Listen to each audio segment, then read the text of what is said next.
This is New Leaders Show Investors Edition with Julian Zegelman. In our part 2, we're going to review a startup called Viell, coming from Turkey, Istanbul to fundraise in the United States. Is the digital community and wallet.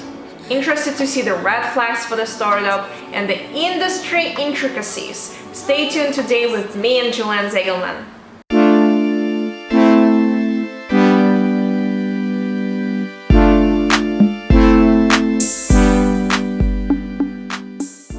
But let's take a look at, and I hope I'm not mispronouncing it, let's take a look at, is it Viell or Viell? I call it Viell. Viell. Okay, so I'm I'll not sure follow which is the right one, but I think it's okay. Viell.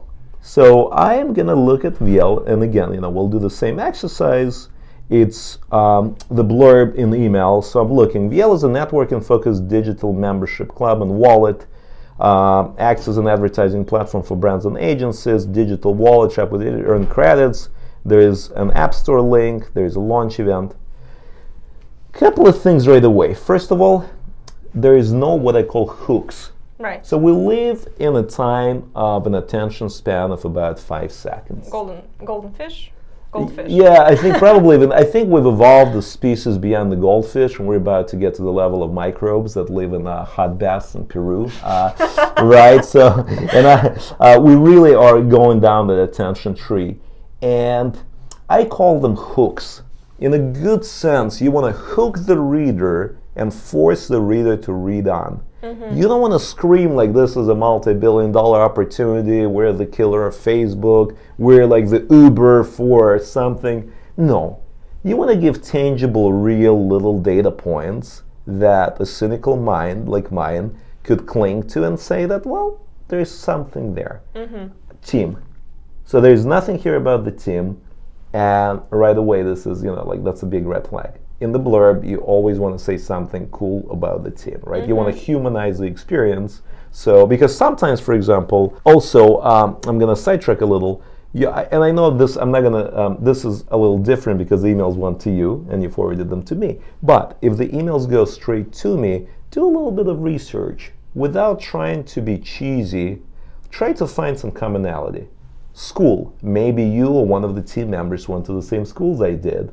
Look at my portfolio. Maybe you know somebody at one of the portfolio companies. So all of those is what I call hooks. Mm-hmm. So I do the same way. For example, I raise funds for my fund and my funds. So I'm on the same boat oftentimes as the portfolio companies.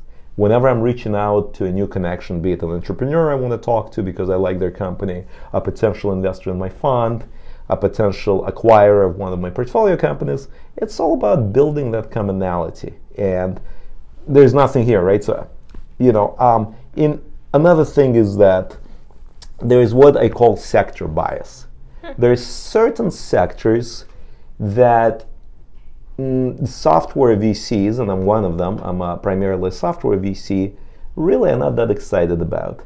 So membership clubs, membership platforms, loyalty platforms, etc., ad tech, for example, is today in 2020 and past few years is an industry that doesn't get anybody to say, yay, we love that. Right. Part of the reason is because there's a lot of incumbents, there's a lot of people competing.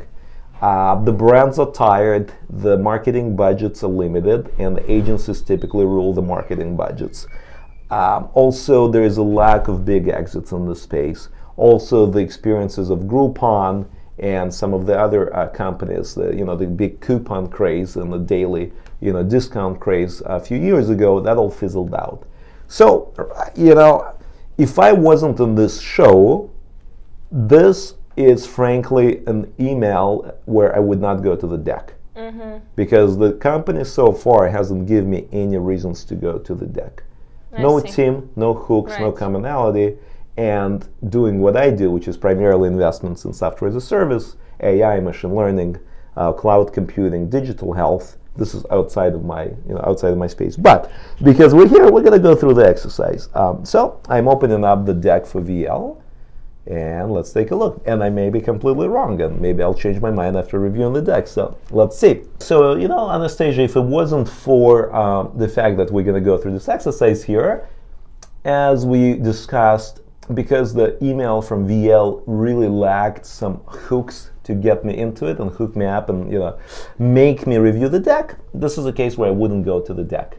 And I also wouldn't put it into too early folder. I would simply write it off, delete the email or just do nothing with it. But we're still going to do the exercise, and who knows, maybe I'll be surprised after reviewing the deck.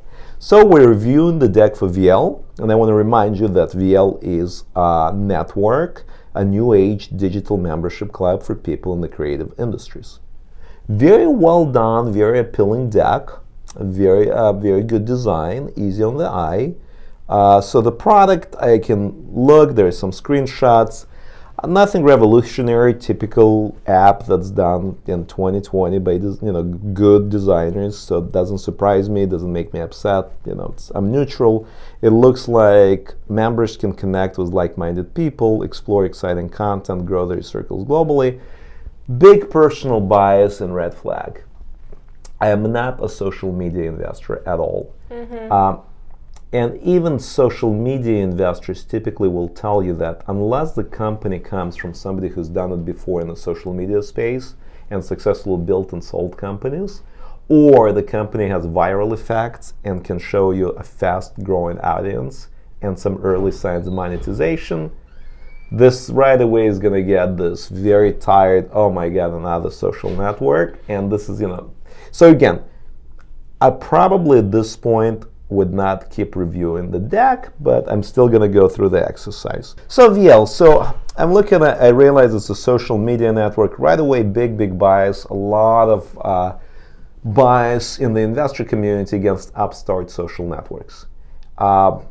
Because again, a social network is one of those business models where you don't know until it's too late if you're an early stage investor. It's great to be a late stage investor in social media because by the time you deploy your capital, if you deploy your capital, the company is probably popular, it's on a big organic growth curve, and you can predict how it's going to grow, you can take a look at cash flow, play with different monetization opportunities.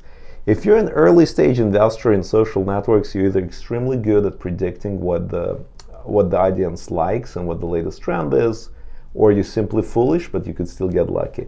And by the time you get the user base, typically at least 100,000 monthly active users and growing, it's a crapshoot, right? Like it's a wild guess. So typically I would stop reviewing the deck, but we're still going to go through this exercise just to see. Revenue sources, there's really nothing new here.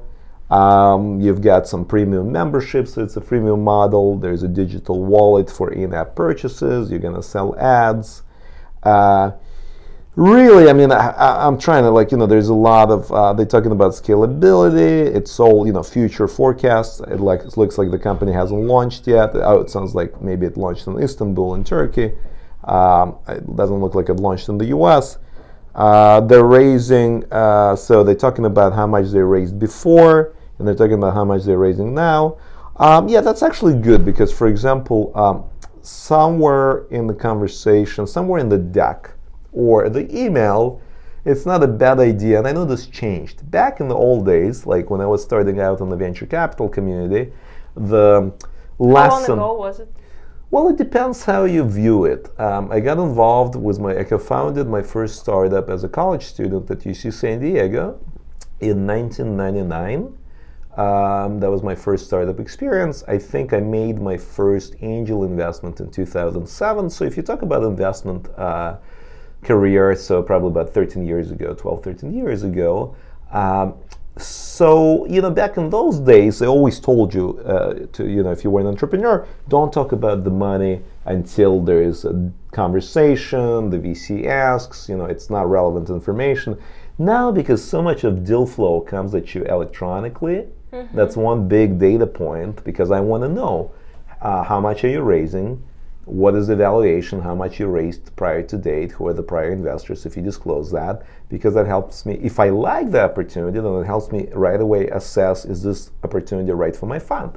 Because, for example, if I love the company, but I think the valuation is overinflated, I can't do the deal, and I shouldn't spend time reviewing the deal and getting down into due diligence. If I like the deal, the valuation is right, but they're only accepting certain check sizes, maybe that check size is too big for my fund, and that's not how much I want to deploy, right, per company, etc. So what I like here about this company, Viell, is that they're talking about how much they raised to date. It's not very much.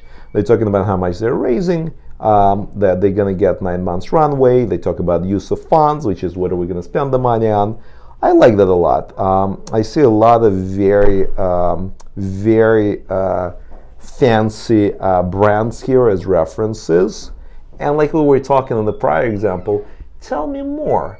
I still haven't seen the team, right? So I don't know what the team did previously. I have no idea where those, fancy, beautiful logos are on the deck. Mm-hmm. Did you do creative work for them? Do you like Montblanc pants? So do I.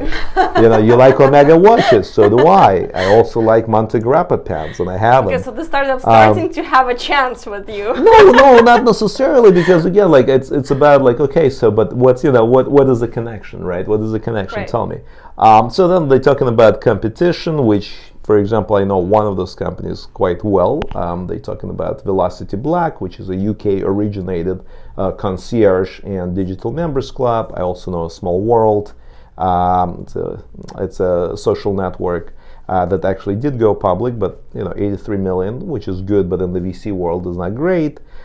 So I'm skeptical, but the biggest pet peeve though that unless I've missed it, but I don't think I have. The craziest thing is this is some kind of like a very, very intriguing pitch, because there's not a single word about the team. Right? There's not a slide. Who is the team? Who are they?